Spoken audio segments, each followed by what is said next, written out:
Well, good evening, everybody, and welcome to the November Investing Roundtable. This is Ken Kavula. I'll be your host this evening. We're sponsored by Better Investing Mid-Michigan Chapter and Manifest Investing. And with me this evening is Herb Lemkohl, one of the directors of the Better Investing Mid-Michigan Chapter. Herb resides half the year in beautiful Traverse City and the other half of the year down in Florida. Cy Lynch from Atlanta is one of our original Knights of the Round Table, and he's been with us now for a lot of years. We're so happy that he could come back to us yet again.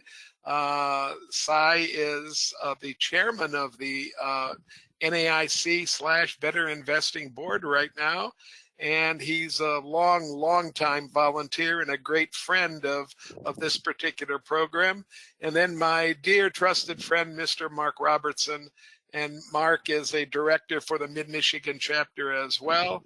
And he and I have been at almost every single one of these since the very beginning.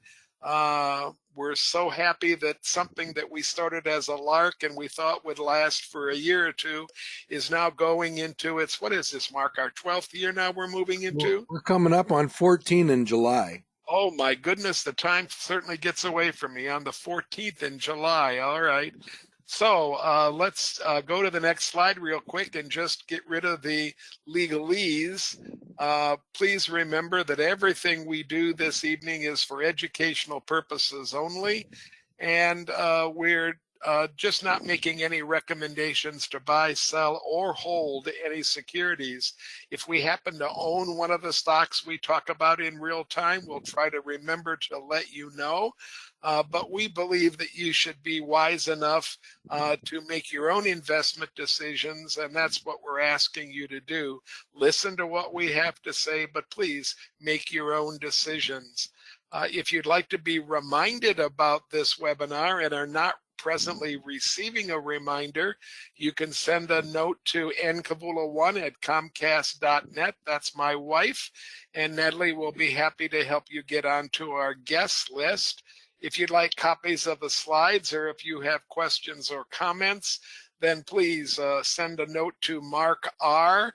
at manifestinvesting.com or send a note to me at kkavula1@comcast.net. We'd like to take a moment just to recognize Charlie Munger. If Mark would go back one slide, Charlie was the longtime board member with Berkshire Hathaway, Warren Buffett's right arm. And Charlie passed away peacefully at age 99 and 11 months, and that happened today. We're sorry to hear it happen, but we understand that he lived a very worthwhile and prolific kind of life, making lots and lots of friends, and he'll be missed. Especially his acerbic tongue will be missed at a lot of the different events that you and I watch with Berkshire Hathaway. Warren's still around, and we hope that he has a lot more years ahead of him yet, and he's going to have to work real hard now to fill the gap that Charlie has left. Let's move on to our first slide, if you would. Go on, Mark. I was just going to point out that one of my friends said that we will all be reading dozens, if not hundreds, of articles about Charlie over the next few days. And as for me, I will enjoy every single one of them. Yeah, just to let you know, that picture of me shows me with the Moomer's ice cream, and Yes, I got 83% off on my birthday. If Charlie had gone up there, he would have gotten his ice cream for nothing almost. 100% off. All right. My aunt was 97, and she paid 19 cents for her ice cream.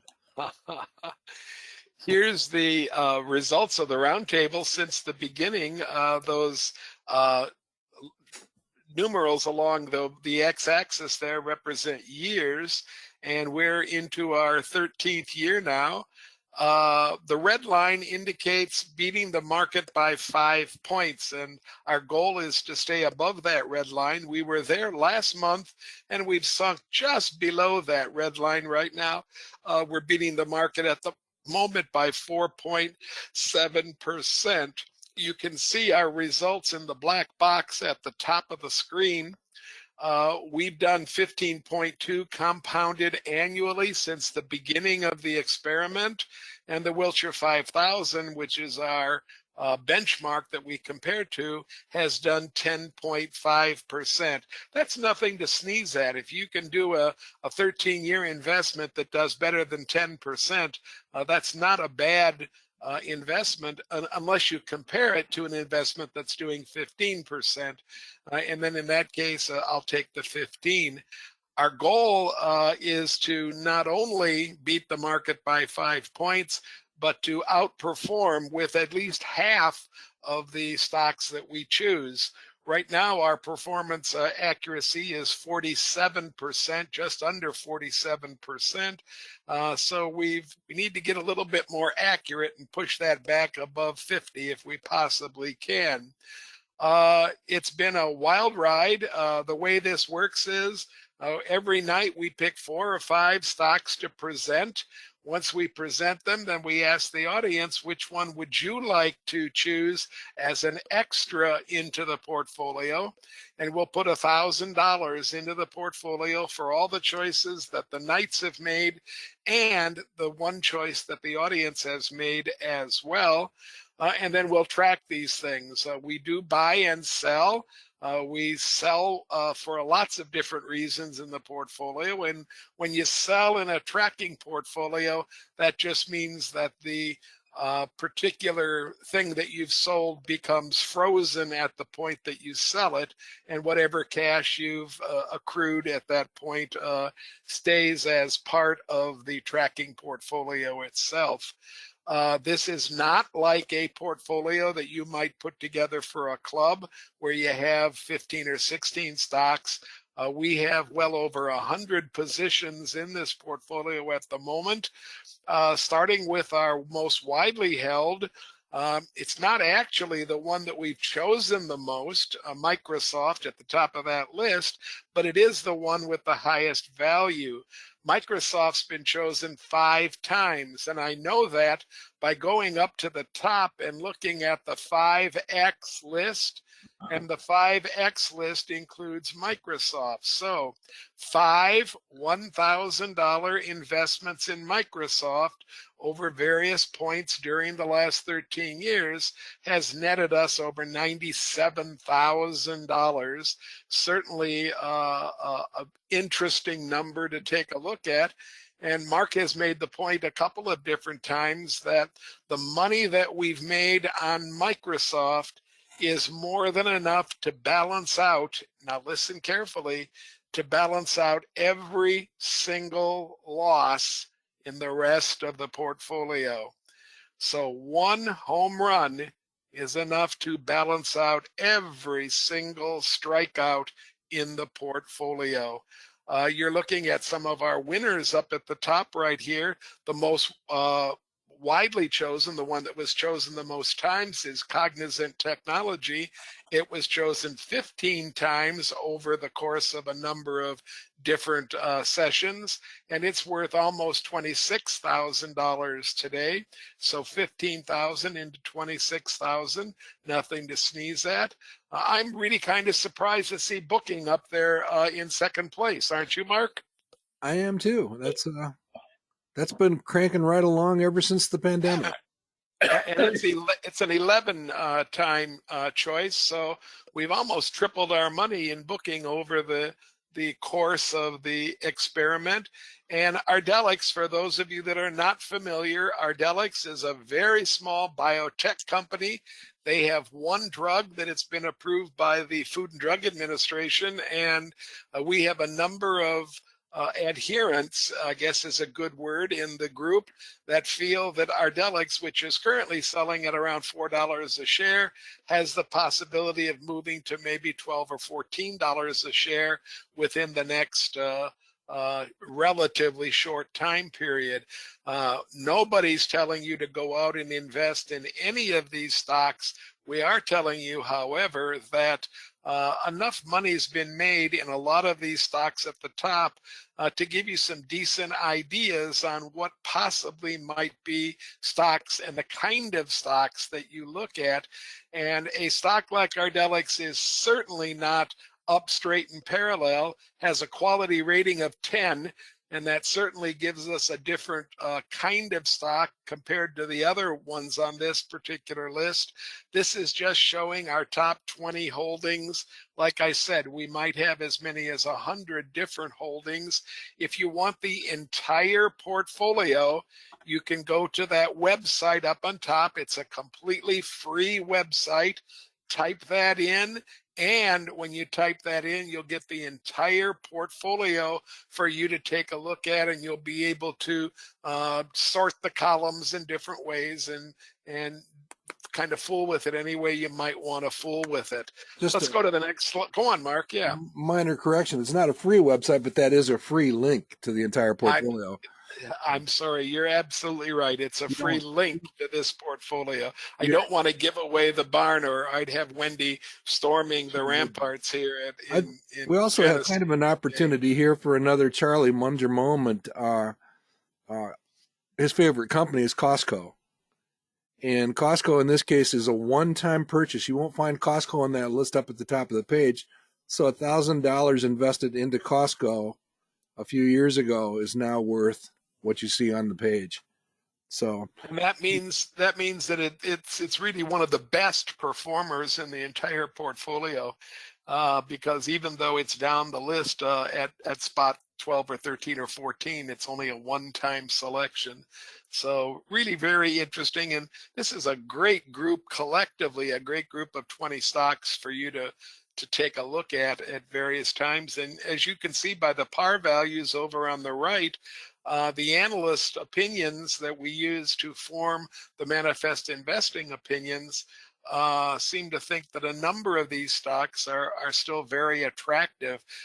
They still have par values that are in the mid-teens and higher. So use the list for whatever you'd like to use it for. We love to give our audience ideas, as many as we possibly can. Let's move on to the next slide. Mark, someone was asking for a friend how Ardelyx compares to Portolios.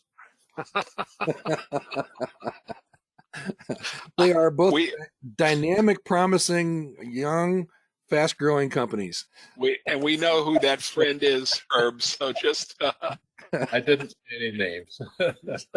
Here's the top 7 companies. We call it the Manifest Magnificent 7, and these are the top 7 companies that appear on Manifest Investing dashboards. And you'll notice there's quite an overlap between these 7 and the Magnificent 7 that the folks on CNBC keep talking about. You will also notice that the stocks seem to be doing a little bit better in the aggregate than you might expect. The performance since marks the date that the stock first made it onto the most chosen list. And the 2 variants from the Magnificent 7, they have 5 companies in common: Amazon, Apple, Microsoft, and Google. They have 4 companies in common. And then Cognizant, Visa, and Fastenal are the 3 that come from the Manifest community. And I think it's Meta and Tesla and one other one I'm not getting in my mind right now, but one other one would be the Netflix. Is it Netflix, Mark? No. Probably is Netflix, yes. Okay, but whatever we're looking at stocks that are giving huge relative returns since they became part of that most widely followed list. That last column is relative return, folks. That means how much they've beaten the market. And the third column in is the total return. And for a company like Amazon to return 33% compounded annual return since May 31st, 97 is a remarkable feat.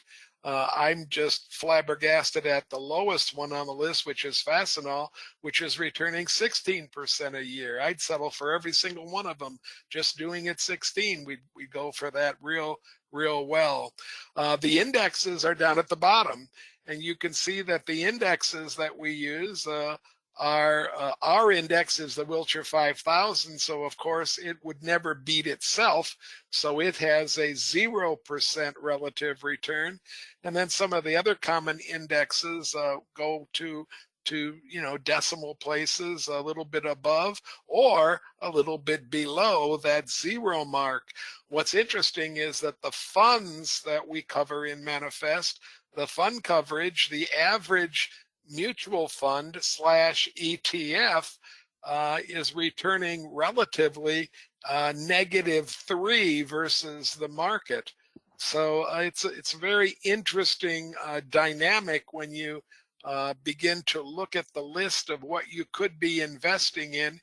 In the middle of the list are various things that we're using as demonstrations. Some of you are familiar with some of them. Our best small companies list is smack in the middle, and it's going at 13% total annualized return, and that's beating the market by just under 3%. I'm going to turn it over to Mark to add anything else he might want to add, and then take the next slide. Well, I think probably the most powerful thing, at least to my way of thinking, is right here.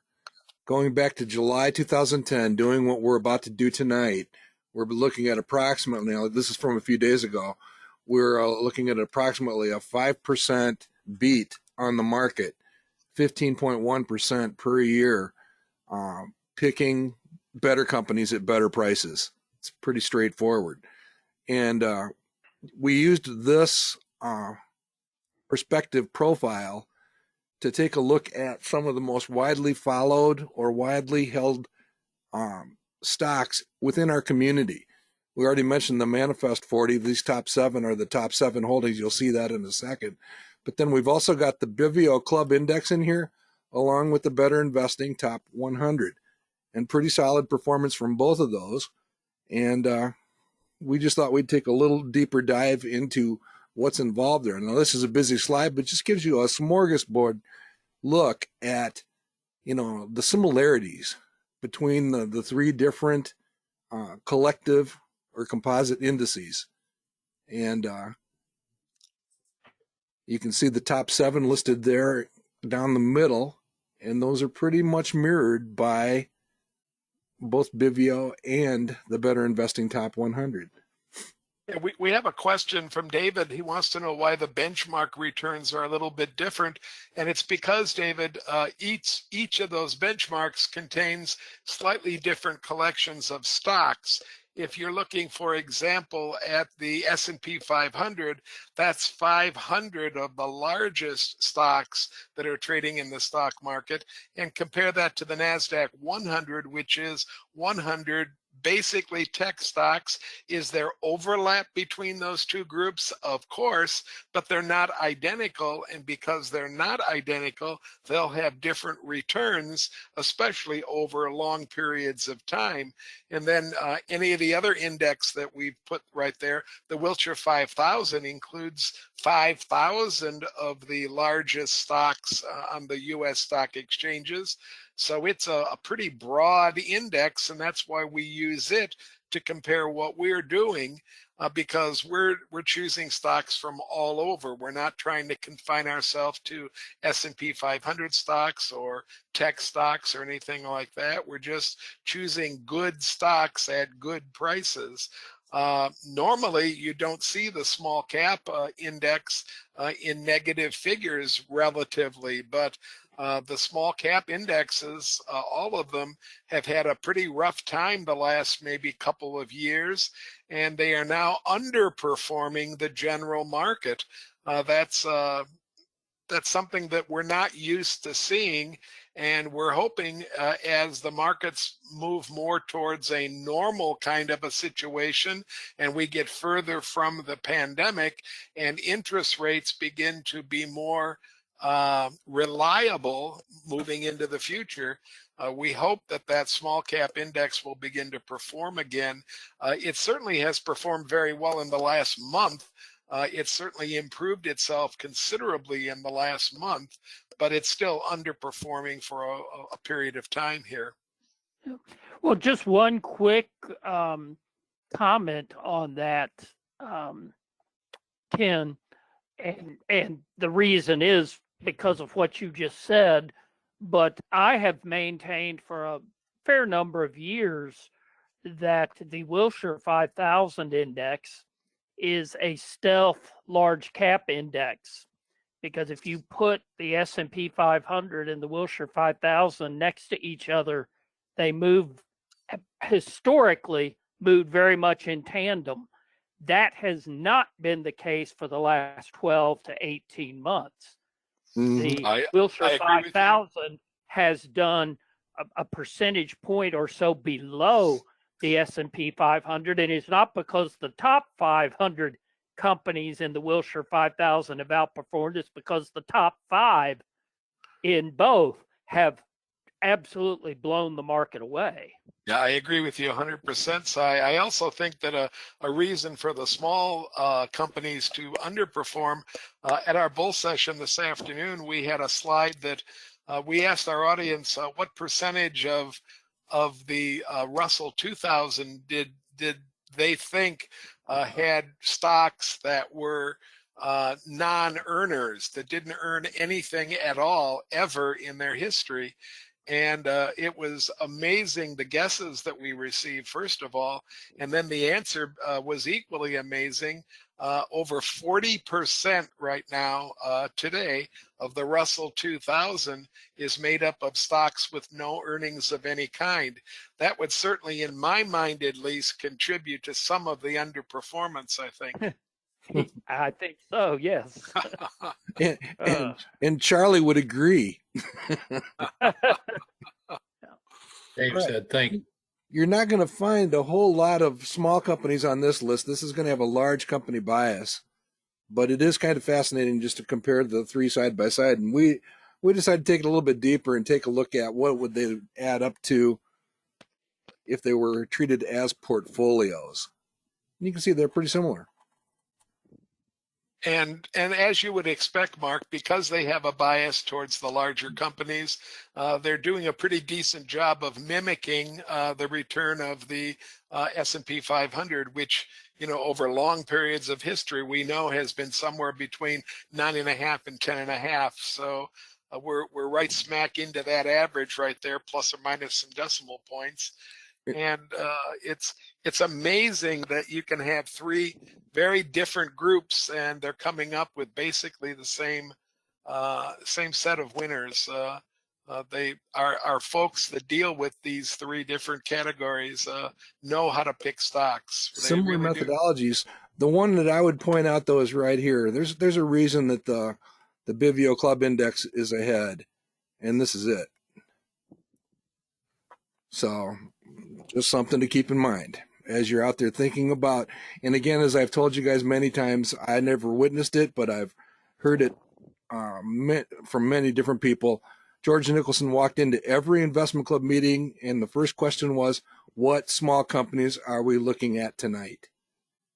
So that ought to stress the amount of importance it is to discover promising, exciting, faster growing companies for your portfolios. And just because the index is lagging the market doesn't mean you can't find small companies that are beating the market. They exist, and we'll try to show you some as we move forward in the coming year.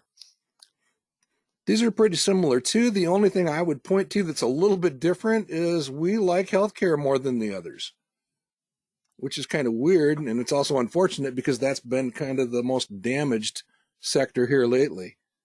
But pretty comparable technology sectors. Well, we also have a little bit more of a bent towards industrials, Mark, by maybe almost a 2-to-1 margin in both cases here. Yeah, and that used to be discretionary in our neck of the woods, but yeah. Interesting stuff. And then this one's probably the more important way to judge a portfolio, and Bivio nails it. the Better Investing Top 100 is actually pretty good considering, again, keep in mind that there's going to be a large company bias, a large cap bias, and we have some work to do. I would really, really like to see some of the workhorses or smaller companies work their way into the top of our leaderboards too. Okay. So with that, Ken, anything else you want to cover on that, or? No, I think we're ready to start our stock presentations, Mark. All right. So we'll go by who turned in their homework first. It's actually Herb, but Cy snuck in front of you, Herb. All right. Well, let's talk about Truist Financial. I think this is the third time I have presented it. I did it a couple of years ago and then in July, and now we're back tonight. Here's the graph of the history of the company. Notice with certain hiccups along the way, which is not unusual for banks, and then of course especially in the 2020 timeframe, and we all know some of what was going on there. It certainly has an upward trend. Now you notice that there's a big boost there at 2019 and 2020 with the assets, which is a snapshot in time. So that captured the merger at the end of 2019, and then the revenues caught up in 2020. The merger of SunTrust, which was a big Atlanta bank, and BB&T, a big Charlotte bank, to form Truist. And I just thought that everyone might like refreshment for the evening, so there's Coca-Cola to honor the company's Atlanta roots, but also SunTrust was the investment bank that brought Coca-Cola public way back when, and a significant portion over history of the company's capitalization was the Coca-Cola stock that they received as part of that. Next slide. Interesting. Here's kind of how I came up with it. I just went to Manifest and just called up the company basic screen when you're going to do company research, and it is a sweet spot screen. You can read the slide or go if you're a subscriber and read the screen to see what it is. And you notice that Truist is quite high on that list. So I said, that looks good. But I also was kind of thinking of a potential repeat selection as well. So next slide. I looked at the roundtable portfolio, and you can again see of the stocks that are not in the possible too good to be true category, that being the yellow, Truist is right there. Again, not unexpected given the database. I did give a quick look at First Foundation that you see way up there because that is one that I picked earlier on, and right now it's still trying to shake through some of its organization issues and so forth, and actually had negative earnings, so I didn't really want to do that. And you could see Globus, I think I did last month, and I didn't, although it is being presented again tonight. So I settled on Truist. And let's see, on here you see a projected yield of 4%. You'll see in my next to last slide, I believe it is, the actual current yield is between 6 and 7%. So again, in this market, it's very intriguing to look at Truist. Let's continue.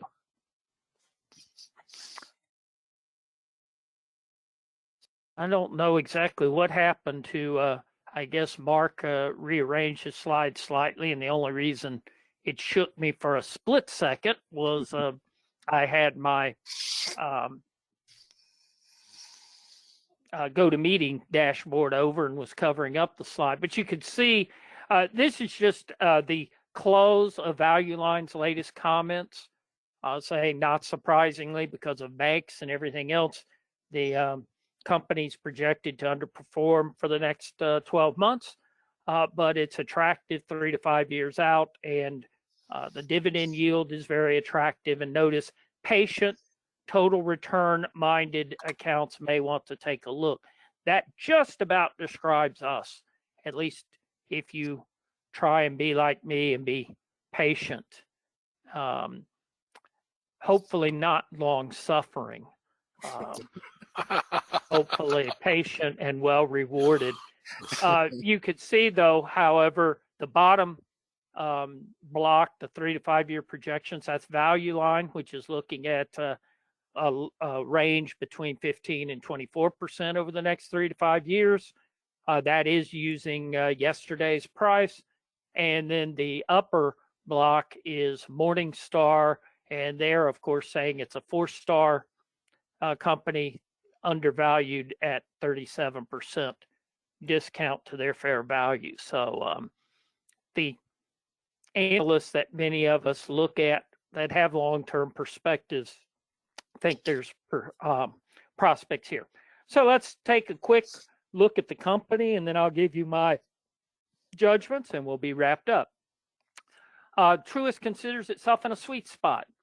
It's the 6th largest U.S. bank. It's considered a regional bank. It's not a money center bank, but it is large enough to be able to do some big bank things, but small enough to give a community feel and to fall under beneath some of the regulatory levels that the big money centers have. Next slide. Just a quick slide on what the company says that they're all about. We won't go through the slide at any level of detail, but if you look at the presentation later, you can see some of this. Next slide. Here is a bit of the numbers and a little bit of graphics behind that sweet spot that the company claims and that I mentioned earlier. You can see how most of the business is in the south and southeast, getting up a little bit into the northeast, but largely on the eastern part of the country. And that's the retail and small business banking primarily. And then they've got a national presence with their corporate investment banking, insurance, and some of the other things that you can see. And then you could see the assets and power. All of this is as of the end of fiscal 2022. This slide is in a annual report presentation from April of 2023. Next slide.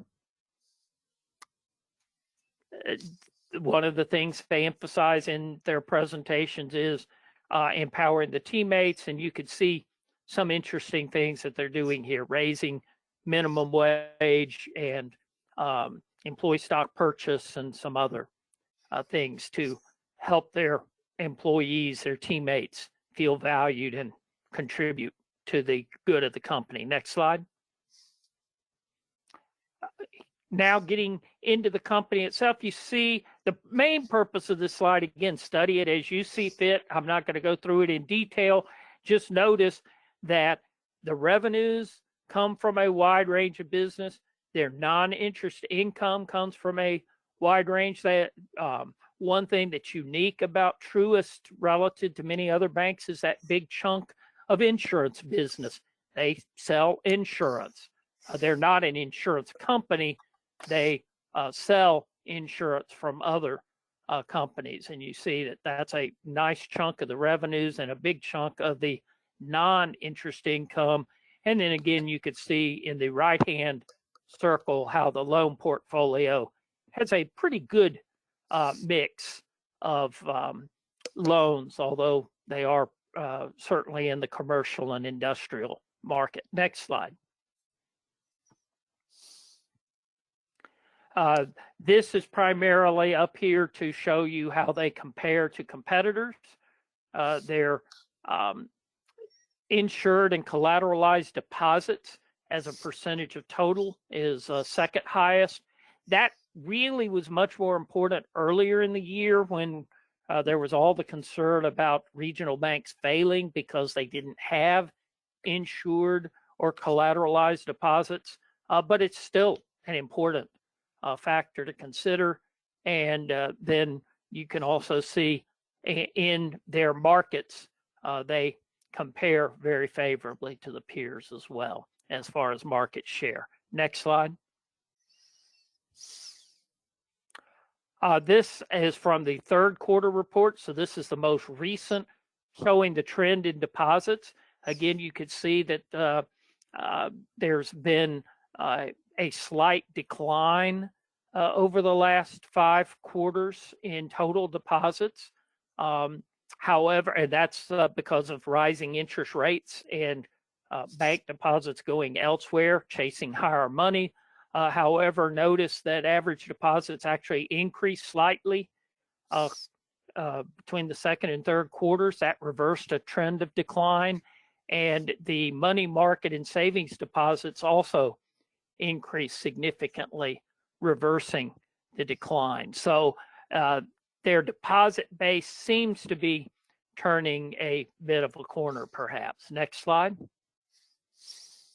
The most important thing to me on this slide, there's a number of information, but I like to look at the net interest margin, which are the triangle and the dots in the middle of the graphs. And again, notice that there was a downtrend, which is not unusual in rising interest rate environments. However, again, that turned in the third quarter. And if that becomes an upward trend, then you could see that the company has adjusted to the rising interest rates. And I've highlighted their explanation for why that turn has happened. They're optimizing the balance sheet, that is, shifting between long-term and short-term assets, and especially they are improving their spreads on new loans. In other words, they're responding to the market. Next slide. And then this is management's argument for why you should invest in Truist, their culture, their exceptional nature of the company itself, how they're investing in the future, and is strong financially. Next slide. You should also invest in the company because one of my favorite summertime places has the name Truist right there in center field, as you can see. And this is a pretty good angle. And this isn't quite from my seats, I think, but it's a good view. Next slide.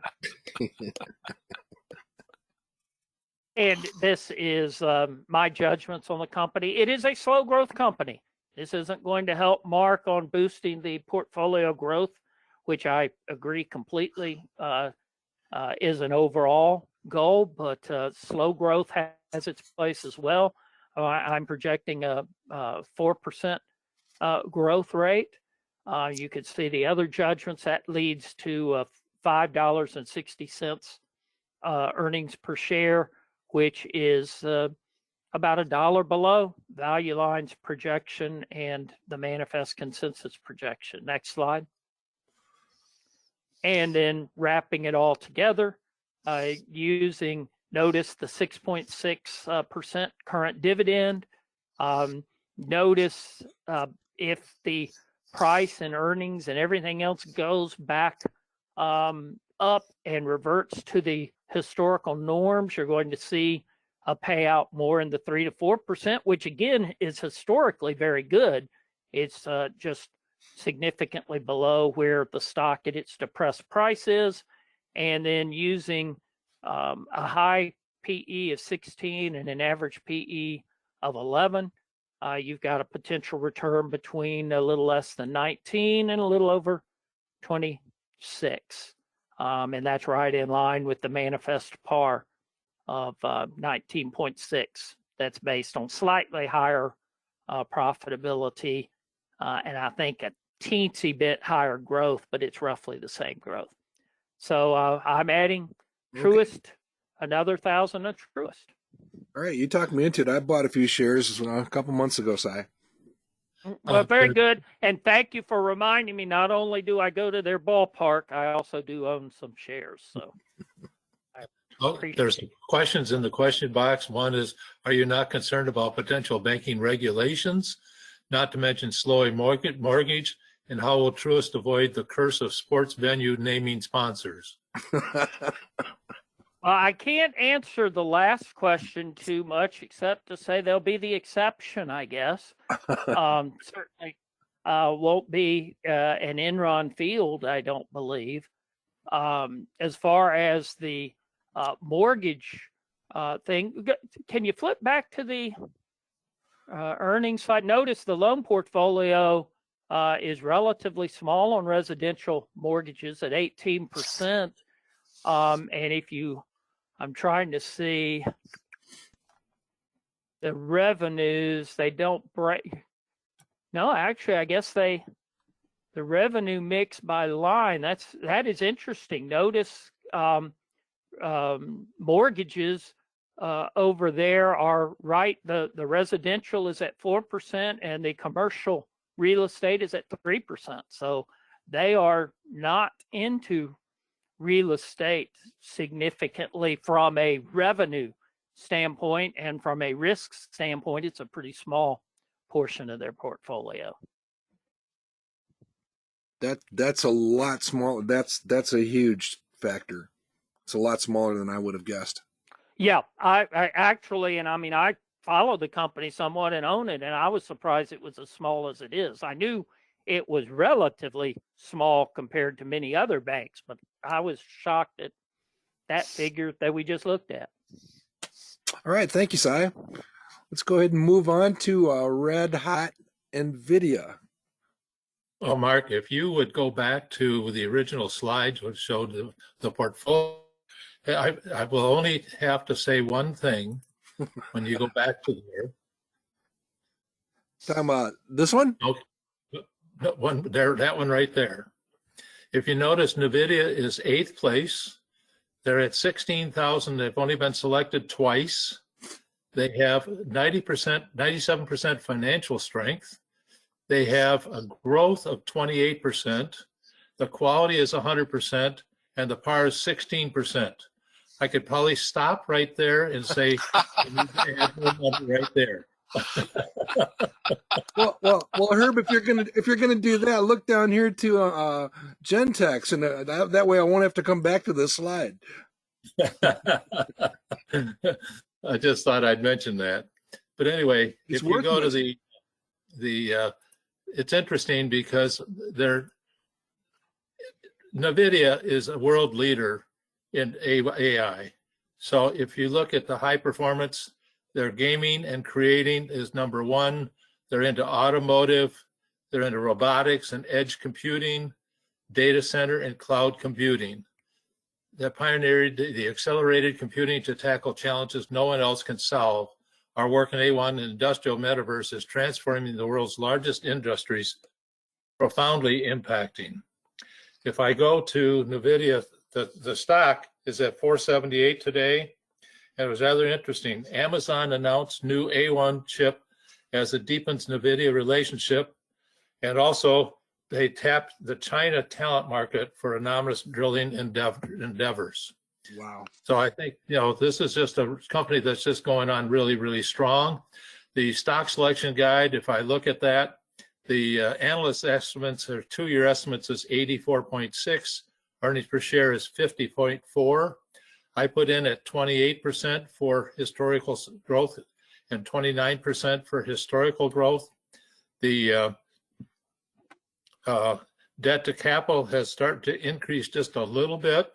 I'm not too much worried about that. I put the average high PE. Oops, the one I got in here, this is wrong. It should be. So at 50%, the current PE is 63 and it's forecasted high. So when I come up, I get a 13.4%. If you go to the Manifest, you're going to find that Manifest has it up there at 16% also. So you can see that this is a leading company that continues to grow. If I go back to their third quarter results, record revenue of 18.12 billion, up 34% from quarter two, up 206% from a year ago. Record data center revenue of 14.5 billion, up 41% from quarter two, up 279% from a year ago.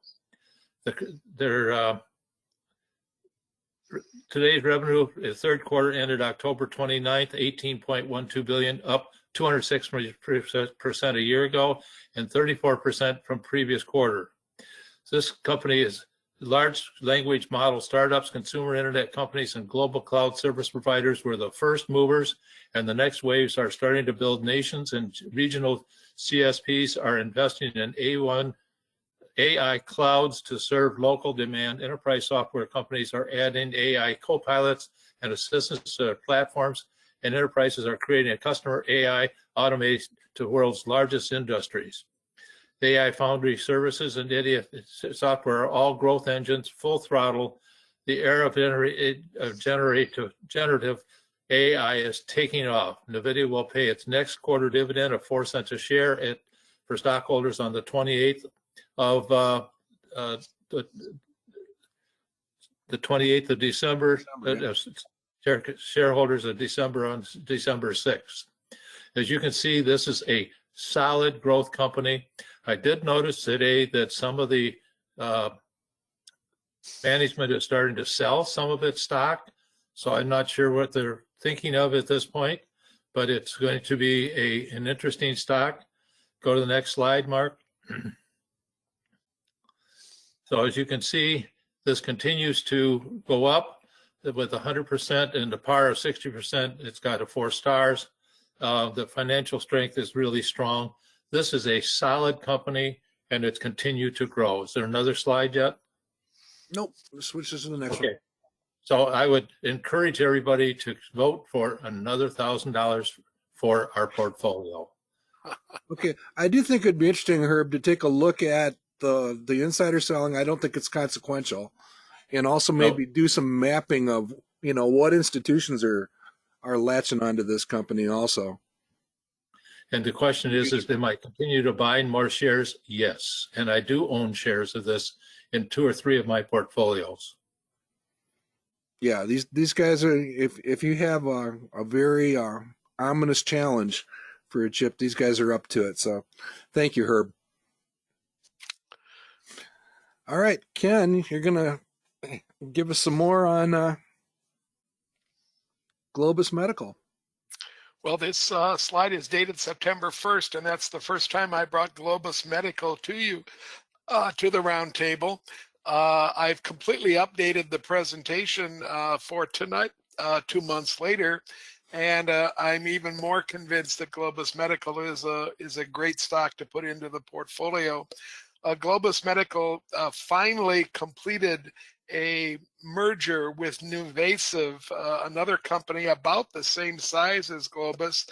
They both did a lot of the same things, but they complemented each other in that they had very little overlap. They both deal with orthopedic medical devices, and the variety of these devices is just too wide to even begin to go over.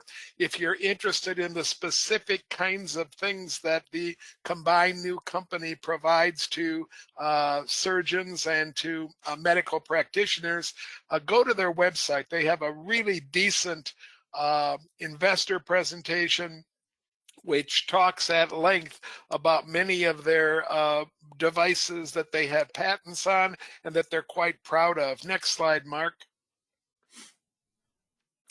The new addressable market for the new company, which is going to go by the name Globus Medical, is about $50 billion.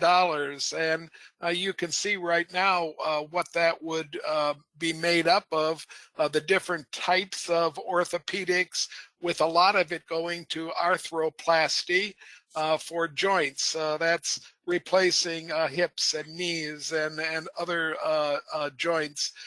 They do so many different mechanical devices, however, that again, I would urge you to go to their investor presentation if you're interested in the specifics. Next slide. They have a presence in many countries, but they do most of their business in the United States, in North America. They have international markets in Europe and in India, Southeast Asia, and in Australia, and they're focusing on creating more and more business in areas where they're not doing business right now. Notice that while they do business in Japan, the China part of the map is completely without the dark blue, and that means that Globus is not at the moment even begun to penetrate the population in China. Because of the global reach of the company, the new company, which was kind of hit or miss across the globe, now has immediate global scale and will effectively be able to peddle both companies' devices in many new geographies in the world that they weren't able to reach with their former sales forces. Next slide. Yeah, I'm just going to reach in for an editorial comment because I have studied mergers for a long time now. I cannot think, and Cy made the case also a couple months ago, I cannot think of another merger like this that is complementary both geographically and product line in the way this one is. It's just amazing. It's like a jigsaw puzzle fit, perfectly matching pieces. That's just my thought, and I don't care if you vote for the company because I said that. All right. They do have a vision, and this is the company's vision. I won't read to you. You can all read yourself. I would urge you, again, if you really are interested in Globus Medical as an investment, take some time to look at the materials they have on their website. They have a great investor presentation, plus their quarterly reports that they put out each quarter when they announce earnings are quite robust and quite full of information, not just about the financial health of the company. Again, this is orthopedics for the most part, dealing in musculoskeletal problems, and the list of devices is as long as your arm and your leg put together. Next slide. So the premise originally was that Globus Medical overpaid for the NuVasive merger, and it took quite a hit price-wise at the time that the merger was announced. My thesis continues to be that even if they did overpay, that in the long run, the new company is going to be more than worth whatever was paid for it. I think that the market got it wrong when they announced third quarter earnings just a little bit ago. And if you put this on your SSG software, you will not get the same graph for the blue line that you're looking at. I adjusted the third quarter earnings. And the reason I adjusted those third quarter earnings was that I found that while they had to report GAAP numbers of a penny for the third quarter, they really felt that if you excluded the costs of the merger, which concluded during that third quarter, they thought that if you excluded those costs, that the actual quarter would have come in at 57 cents. In other words, 56 cents of the 57 cents that they made in the third quarter was spent on merger costs. I think the investing public got it wrong. They read 1 cent for the quarter in earnings. They saw a graph that took a dive really deep down towards the zero portion of the graph, and they sold. And when investors do knee-jerk things like that, I think it proves that the market is not efficient, and it provides opportunities for people that are actually studying the company to move in and buy low and hopefully hold it long enough to be able to sell high. I'm using extremely conservative growth rates going into the future. I'm using a 5-year growth rate of 10% for sales and 11% for earnings. I just put next to it the annual rates box from the Value Line report just as a comparison. And you'll notice that the Value Line is suggesting earnings will grow at 15%. So I think my 11% is certainly on the conservative side of the analyst community. Again, I've adjusted the blue line, and when I adjust, I also notice that the 3 quarters in the 23 fiscal year, the 22 fiscal year, which is moving to end in December, I noticed that that fiscal year is back on trend again with those 3 dots. The 4th dot, folks, is a Morningstar opinion of where the quarter might end for the 4th quarter. And since it's below the other 3, I would take it, but I'm hoping that there'll be a surprise to the upside in the 4th quarter. I noticed the also big uptick in sales, and that represents the fact that in the 3rd quarter, that's the first quarter that NuVasive sales are being included along with the former Globus Medical sales. So you get an uptick there because of the merger. Next slide. 3 greens, no debt. All the data on this slide and almost all the data on the other slide are just Globus Medical before the merger. The only new data we have is that 3rd quarter. And that 3rd quarter, again, most of that 3rd quarter was spent in finishing the merger costs for the company. They are now completely finished with the merger. There's a single company. NuVasive no longer exists in any form. And from now on, when we see numbers, they're going to include this newly merged company. Next slide. Investors just didn't like the price that was paid for NuVasive. And the merged company is currently, even though there's all kinds of good press, the merged company is trading near a 52-week low. That to me presents a buying opportunity. Notice the 52-week low, a little bit over $43, and the closing price, this was closing price yesterday of $46 right there. I just think that this presents me with an opportunity to buy a highly regarded medical device company in an industry that's beaten down right now and in a sector that is not living up to the kind of growth that we're used to seeing in price to go along with the growth that we're seeing in the companies themselves. Next slide.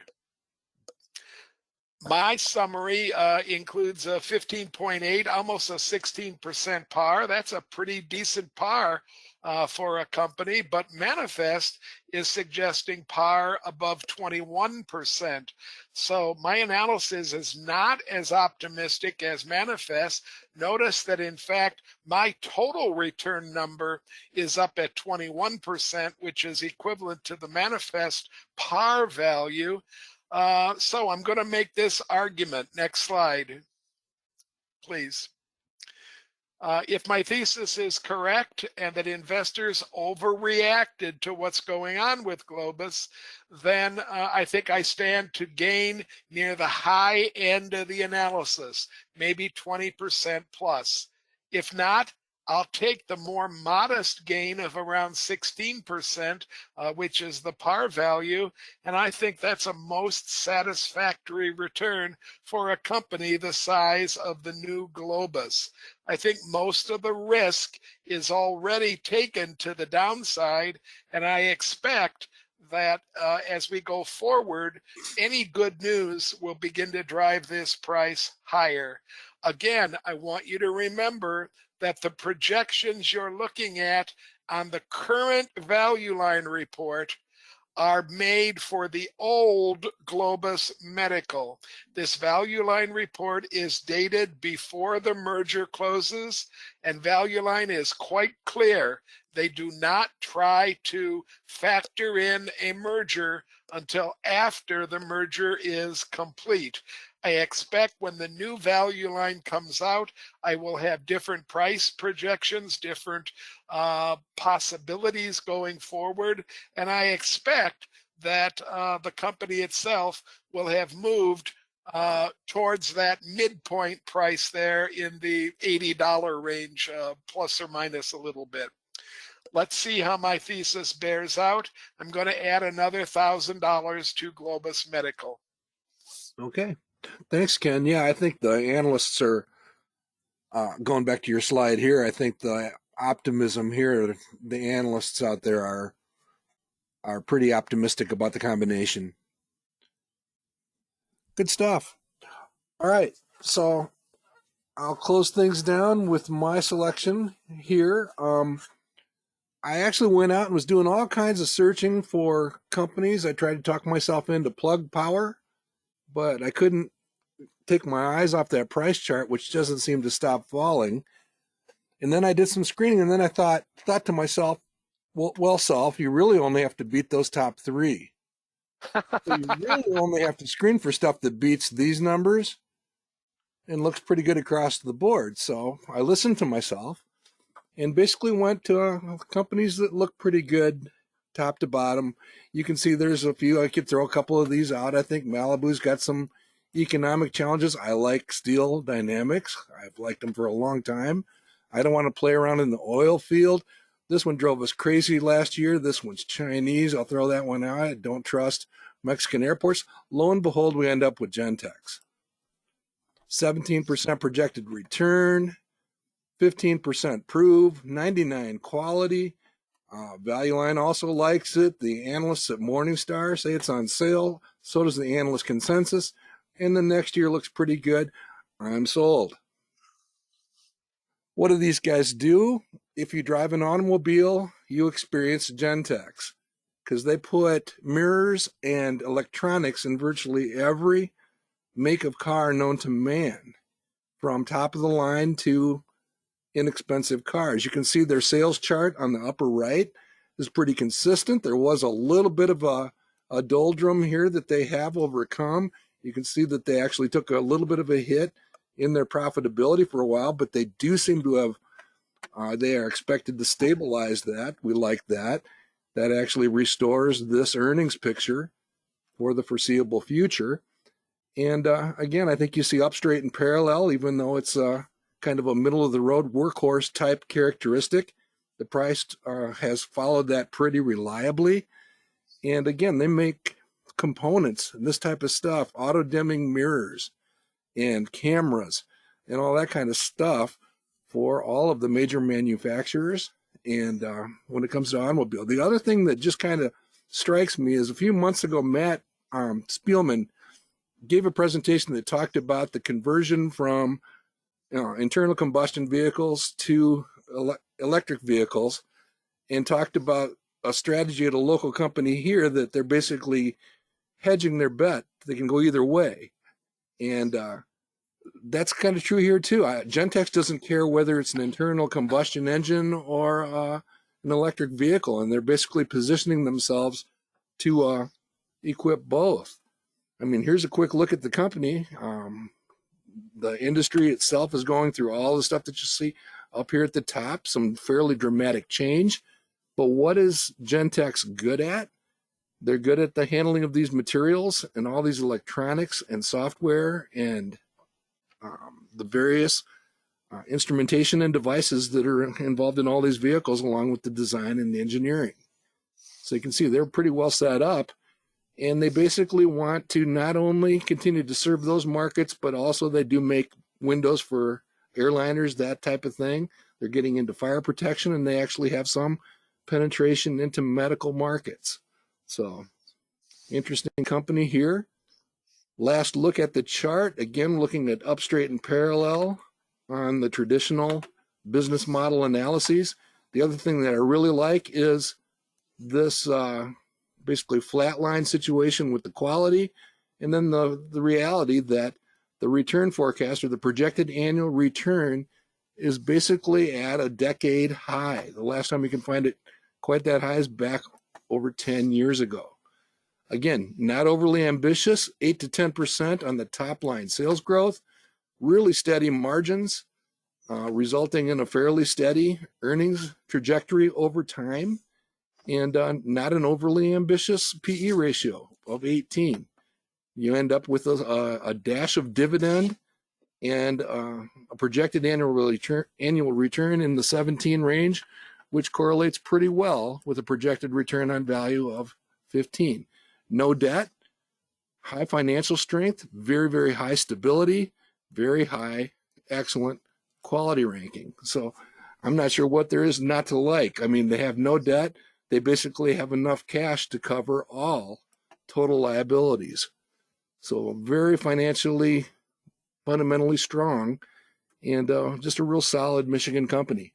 It's been selected, I believe, 6 times for the roundtable. I do not believe I am any one of those, but I think Ken has been the GNTX fan all along, but definitely worthy of accumulating for the roundtable portfolio. I want to say also, Mark, that GNTX is the kind of stock that you can buy and hold for a long, long time. I've held that personally in my own portfolios for maybe 14 or 15 years. And every single club that I belong to has a holding in GNTX, and 2 of the clubs just added to GNTX within the last month. So I'm going to return the favor and say some really nice things about your company as well. Okay. Yep. We're gonna really confuse everybody. Yeah, I don't want to burst any bubbles. I don't currently own GNTX, but I've held it many years ago and for a good period of time. But there are 2 flaws in your presentation in the company, Mark. First of all, what's not to like about GNTX, you're picking it. That's one. And the second thing is, and it's just a quibble, GNTX isn't getting into fire protection. That's actually the company's history. Oh, very true. They got into automotive, about 25 years or so ago. And right, they started fooling with mirrors, and Si's absolutely right. Yeah. Yep. Okay, I'm going to launch our poll then, Mark. If we're ready to go, here comes the poll. And we'd like you very much to just vote for one of these to add another $1,000. We will be adding $1,000 to GNTX, Globus Medical, NVDA, and Truist. If you don't think that any of them are worth $1,000, then vote for none of the above. We'd love to have about 90% of you voting. It doesn't cost you anything. Just take your mouse, or if you have a touch screen, you can use your finger and just press one of the companies, and then your vote will be recorded. We're moving on to 75% of you voting right now. And let's go for 80. We just hit 80. Come on, folks, you can do it. You can hit 90 here. We're at 85. Come on, I'm going to push just a little bit more. I feel like a barker at a carnival or something. We're at 86% here, 87%. Come on, we need about 8 or 9 more of you to vote, and we'll get to 90% here, okay? 88%. I'm going to count to 5 in my mind, and then I'm going to close the poll. We're going to be just shy of 90%, and here we are closing the poll. And boy, it was a tight race this time. Let me share the result. And looks like we're going to buy more Globus Medical. I brought all my groupies with me tonight, Mark. Every one of them was needed, okay? They're coming out of the woodwork. A close race between NVIDIA and GNTX. And Si, you're having the same trouble with your bank that I'm having with my banks when I present them to my clubs. Nobody likes the banks right now. Nobody likes them. So I happen to think they're wonderful investments at this particular time. And I think that folks, you need to consider a bank in your portfolio if you don't have one right now. We will add another $1,000 for Globus, and let's close this poll. And Mark, you want to take us to the end now? Okay. Here's a reminder that we do archive all of these presentations, all the roundtables, and we do throw in our Tuesday afternoon bull sessions. Just a off-the-cuff invitation to all of you. We are going through a rather fascinating look at the companies in the Russell 2000 Growth Index that we don't currently cover, looking for interesting opportunity. It's kind of a parallel, or it's similar to what we do with the best small companies, but it's going to be interesting to see what we come up with, again, in honor of the January effect, something that Charlie definitely believed in, he and Warren Buffett, and George Nicholson. So January effect is alive and well, and I think we're going to see some extremely interesting companies come out of that effort. That's what you see here with bull sessions. And if you do want to look into the companies that were in this year's best small company list, that presentation is right there. There are many years of presentations available to you. And here is our listing. Hopefully I got the dates right, Ken, but correct me if I'm wrong. Our December roundtable, thanks to the holiday season, is actually going to be moved to January 2nd. It is a hangover-free zone. So if you need adult beverages to get through that session, you're welcome to do that. And then, Ken, would you like to describe our special event on getting started? Yeah, the Mid-Michigan chapter is going to run a special event called Getting Started. It'll be 3 classes, and you'll see that there's 2 of them on January 3rd and 1 of them on January 4th. I know a lot of you in the audience are more experienced investors, but if you know people that are just getting started in investing, or if you know people that have been trying to invest for a relatively short period of time and are still pretty confused by why do you invest and how do you invest and how do you use the analysis tools, this is a good place for them to get some good, solid, common sense advice on how to get started in the whole process. The first class is entitled The Grand Experiment, and it'll talk about investment clubs, among other things, and it'll talk about some of the things that George Nicholson basically laid down as important for us to use as benchmarks on our way to becoming better investors. The second class will be called Making Reasonable Forecasts, and it's going to emphasize the word reasonable. And we're going to talk about the kinds of forecasts you can make without having to do detailed research in the library for a 6 or 7 hour period. We're looking for people to begin the process by just being reasonable and by being able to read things before they start to actually write and analyze things. Our third class is going to be trying to come up with some great ideas for the person that is just getting started. We find in a lot of our visits to groups that beginners choose stocks that are extremely difficult to analyze as their first go round, and they get extremely frustrated and extremely confused by all the different things that they're being told by all the different people. So we'd like our people that are getting started to start with good, simple, easy to understand, easy to analyze stocks. There's plenty of those out there, and once you get the hang of this whole thing and do 8 or 10 of those really easy stock selection guides, then I think you can move on and begin to analyze companies that are a little bit more complicated. Our January roundtable will be on the normal last Tuesday. That's January 30th in 2024. And then we'd like you to save the dates right now. They're tentative dates, but we're going to run another Mid-Michigan Successful Investing Conference on April 10th and 11th.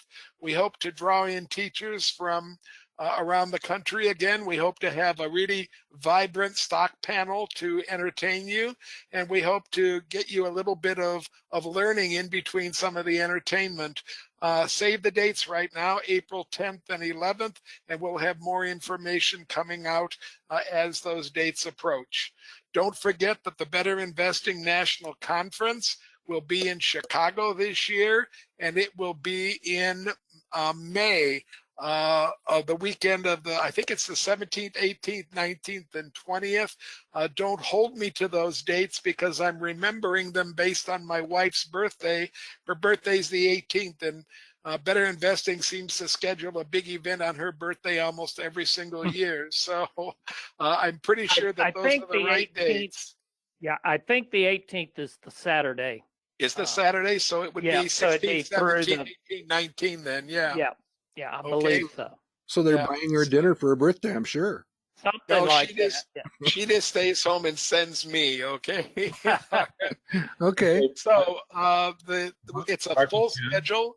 If any of you folks that are in a chapter within driving distance of mid-Michigan and would like a visit for an event with Mark and myself, or would like to pull together, 50 or 60 people just to talk about investing, we'd be happy to consider driving down and visiting somebody.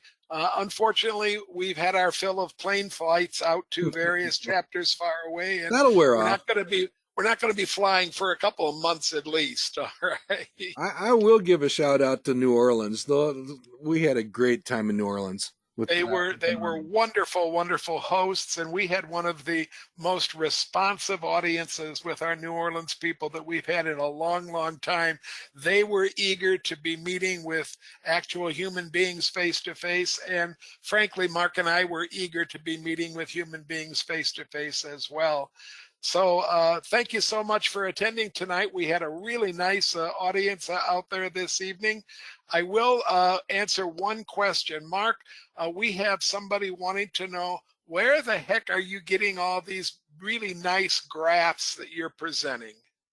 Where the heck am I getting the graphs that I'm presenting?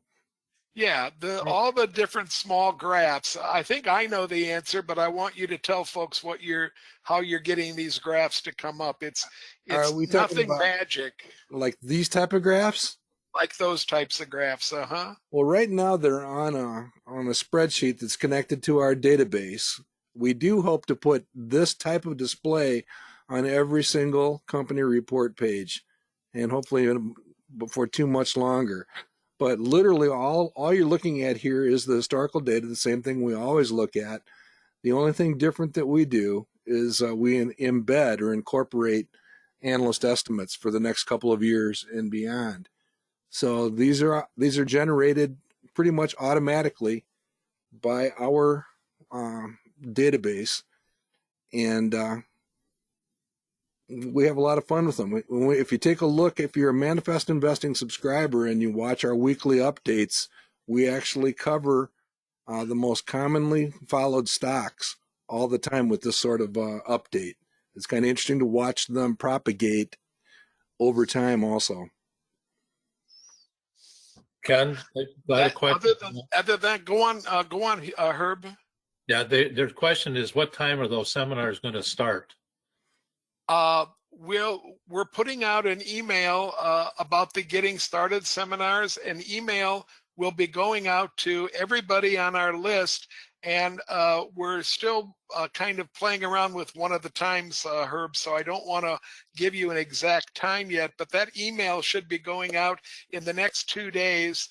And that's going out to everybody in the Mid-Michigan chapter, and it's going out to our entire guest list. And a lot of you get our emails telling you when the roundtables are.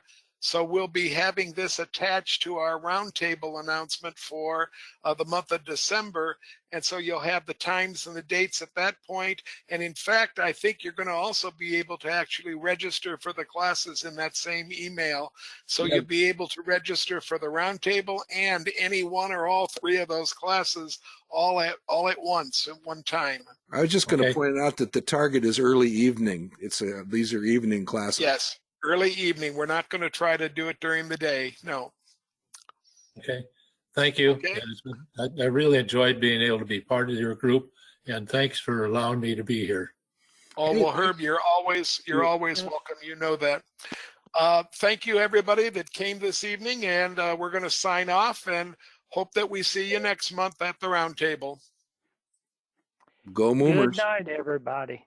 Thank you so much, Cy. Thank you, Mark. Thank you, Herb. Good night, guys. Take care, everybody. Merry Christmas, everybody. We'll see you after Exactly. Yeah, see you Bye. next year. Exactly. Christmas. Take care, everybody.